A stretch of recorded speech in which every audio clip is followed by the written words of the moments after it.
Hello friends, welcome to meaning in Telugu channel. ఈరోజు word ఏమిటంటే empirical. దీన్ని తెలుగులో అనుభవాధారిత, ప్రయోగాత్మక, అనుభూతి ఆధారిత అని అంటాం.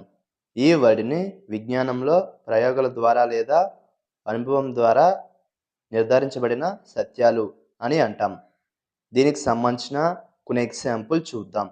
వాటితో ఇంకా బాగా అర్థం చేసుకోవచ్చు. ఫర్ ఎగ్జాంపుల్, ఫస్ట్‌ది empirical evidence supports his theory. అంటే తెలుగులో అతని సిద్ధాంతానికి ప్రయోగాత్మక ఆధారాలు మద్దతు ఇస్తాయి. దీని next example and final example, the study is based on empirical data. అంటే తెలుగులో ఈ అధ్యయనం ప్రయోగాత్మక డేటా ఆధారంగా ఉంది. ఈ వీడియో మీకు నచ్చితే లైక్ చేయండి. మరిన్ని వీడియోల కోసం మా ఛానల్ని సబ్స్క్రైబ్ చేసుకోండి. Thank you friends.